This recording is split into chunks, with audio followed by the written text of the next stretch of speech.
विश्व प्रसिद्ध श्री केदारनाथ धाम की आगामी यात्रा 2 मई से शुरू होने जा रही है। उससे पहले जिला प्रशासन, स्वास्थ्य विभाग सहित अन्य सभी संबंधित विभागों की टीमें यात्रा व्यवस्थाओं को ठीक करने में लगी है, ताकि कपाट खुलने से पहले व्यवस्थाएं चाक चौबंद हो सके। आपको हम तस्वीरें दिखा रहे हैं किस तरह तैयारियां चल रही है।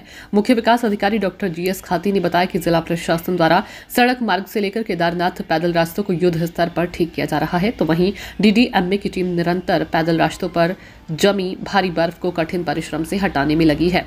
साथ ही बीते वर्ष आई आपदा से क्षतिग्रस्त रास्तों को भी ठीक किया जा रहा है, ताकि यात्रा सुगम और भव्य तरीके से चले। वहीं मुख्य चिकित्सा अधिकारी डॉक्टर राम प्रकाश ने बताया कि इस वर्ष केदारनाथ धाम में 17 बेड का अस्पताल बनकर तैयार हो रहा है।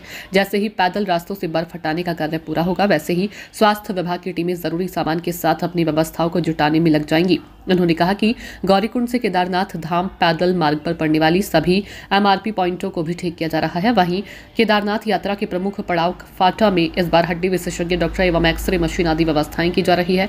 इसके अलावा शासन से यात्रा के लिए डॉक्टर व पैरामेडिकल स्टाफ की भी मांग की गई है। यात्रा इस बार शीतकालीन यात्रा भी थी, तो हमारी तैयारियां लगातार कंटिन्यू थी। जो पुराने हमने अनुभव लिए हैं, तो हमने हर स्टेक ग्रुप होल्डर से हर स्तर पे बात की जा चुकी है और आगे भी वार्ताएं चल रही हैं। उसके बाद जो भी कार्यक्रम थे, निरीक्षण कार्यक्रम है, भ्रमण कार्यक्रम है, जो अधिकारियों को करने थे, वो काम, जैसे सड़क का मुद्दा है, तो सड़क के काम भी चल रहे हैं। और इसी तरह से जो टूट फूट हुई थी आपदा के समय, जो वो कार्य भी चल रहे हैं। तीसरा कार्य था जो पैदल मार्ग है ऊपर गौरीकुंड से लेके केदारनाथ तक का, उसमें बर्फ़ हटाने का कार्य भी चल रहा है। और साथ ही साथ जो रिपेयर वर्क था, जहाँ जहाँ पे बर्फ़ नहीं पड़ी थी, वो लगातार कार्य जारी है। जहाँ पे टेंट हैं, दुकानें हैं, उनके आवंटन का कार्य वो कर चुके हैं। उनको जो है हमने इस बार जो है पहले से ही सोचा है कि पहले उनको टाइम दे देंगे, जिससे कि वो अपना कार्य खुद कर पाएँ। इसी तरह से घोड़े खच्चर का पंजीकरण शुरू कर दिया गया था। कतिपय कारण, मतलब जो इन्फ्लुएंजा होने के कारण, उसमें अभी रोक लगा दी गई है, जिससे कि एक घोड़े से दूसरे घोड़े को वो ना फैले। इसी तरह से जो अन्य हमारे जो कार्यक्रम हैं, हम लोग उन पे आगे बढ़ रहे हैं। रुद्रप्रयाग जनपद केदारनाथ बाबा की यात्रा के सापेक्ष अपनी तैयारियां अंतिम चरणों में जो चीज़ें बची हैं उन पे हम पूरी करने के लिए प्रयासरत हैं। यात्रा मार्ग में हमारा जो सबसे बड़ा फोकस है वो केदारनाथ धाम में जो नया हमारा चिकित्सालय बन रहा है 17 बेड का, उसकी व्यवस्थाओं को हम विशेषज्ञ सेवाओं के साथ देने के लिए प्रयासरत हैं।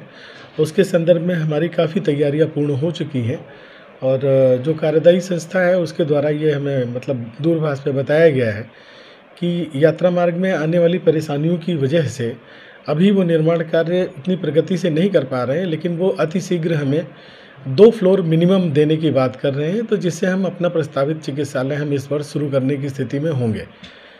वहाँ पे विशेषज्ञ सेवाओं में हम फिजिशियन और आर्थो सर्जन, पैरामेडिकल स्टाफ और एक्सरे और ये सारी चीज़ें, मॉनिटर और जो ऑक्सीजन वगैरह की जो हमारे इक्विपमेंट हैं, सब हमारे प्रस्तावित हैं। सारी चीज़ें लाइनअप हो चुकी हैं और हम आशा करते हैं कि इस बार केदारनाथ चिकित्सालय को हम विधिवत अच्छी तरह से हम संचालित करने की स्थिति में होंगे। इसके अलावा रास्ते में पड़ने वाली जितनी भी MRPs हैं, उनमें भी जहाँ तक हम पहुँच पा रही हैं निर्माणदायी संस्थाएँ हमारी, वहाँ तक रिपेयरिंग के काम, इलेक्ट्रिफिकेशन के काम, हीटर, इन्वर्टर, गीज़र, इस तरह से संबंधित जो भी कार्य है, रिपेयरिंग से संबंधित कार्य है। भीमबली में छत टूटी है, उसका रिपेयरिंग का कार्य है। गुप्त काशी फाटा को भी हम बहुत स्ट्रेंथन कर रहे हैं। जो हमारी एक्सरे सर्विसेज सोनप्रयाग में चल रही थी, उनको हम फाटा में अच्छे स्तर पे करने का प्रयास कर रहे हैं। वहाँ पे आर्थो सर्जन की नियुक्ति के लिए हमने जो है मांग पत्र रखा हुआ है, जो संभवतः हमें मिल जाएगा तो हम वहाँ पे अच्छी सी सेवाएं दे पाएंगे। सोनप्रयाग को भी हम और बेहतर बना रहे हैं। वहाँ की आवासीय व्यवस्था, फाटा की आवासीय व्यवस्था एवं चिकित्सा व्यवस्था को हम और जो है मजबूत करने का प्रयास कर रहे हैं। अगस्त्यमुनि में भी चिकित्सालय की रिपेयरिंग और OT निर्माण, विशेषज्ञ चिकित्सकों की नियुक्ति, ये सारी प्रक्रिया चल रही हैं। अभी वहाँ में अगस्त्यमुनि में एक एनेस्थेसिस्ट और एक गायनिकोलॉजिस्ट नियुक्त हुई हैं। तो आशा करते हैं कि हम हर वर्ष की भांति इस बार भी और बेहतर हम यात्रा व्यवस्था में अपनी चिकित्सकीय सेवाओं को मजबूती के साथ कर पाएंगे।